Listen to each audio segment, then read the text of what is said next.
About 8 or 9 in the morning, I came to the same seat of yellow metal from which I had viewed the world upon the evening of my arrival.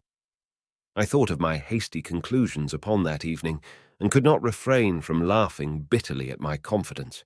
Here was the same beautiful scene, the same abundant foliage, the same splendid palaces and magnificent ruins, the same silver river running between its fertile banks. The gay robes of the beautiful people moved hither and thither among the trees. Some were bathing in exactly the place where I had saved Weena, and that suddenly gave me a keen stab of pain. And like blots upon the landscape rose the cupolas above the ways to the underworld.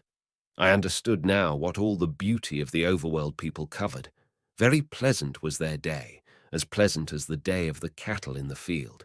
Like the cattle, they knew of no enemies and provided against no needs, and their end was the same. I grieved to think how brief the dream of the human intellect had been. It had committed suicide. It had set itself steadfastly towards comfort and ease, a balanced society with security and permanency as its watchword. It had attained its hopes. To come to this at last. Once, life and property must have reached almost absolute safety. The rich had been assured of his wealth and comfort, the toiler assured of his life and work.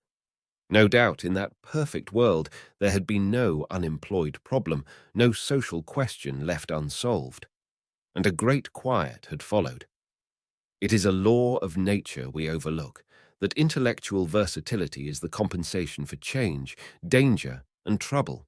An animal perfectly in harmony with its environment is a perfect mechanism. Nature never appeals to intelligence until habit and instinct are useless. There is no intelligence where there is no change and no need of change. Only those animals partake of intelligence that have to meet a huge variety of needs and dangers. So, as I see it, the upper world man had drifted towards his feeble prettiness, and the underworld to mere mechanical industry. But that perfect state had lacked one thing even for mechanical perfection: absolute permanency. Apparently, as time went on, the feeding of an underworld, however it was effected, had become disjointed. Mother Necessity, who had been staved off for a few thousand years, came back again, and she began below. The underworld being in contact with machinery, which, however perfect, still needs some little thought outside habit, had probably retained perforce rather more initiative, if less of every other human character, than the upper. And when other meat failed them, they turned to what old habit had hitherto forbidden. So I say I saw it in my last view of the world of 800 and 2701. It may be as wrong an explanation as mortal wit could invent. It is how the thing shaped itself to me, and as that I give it to you.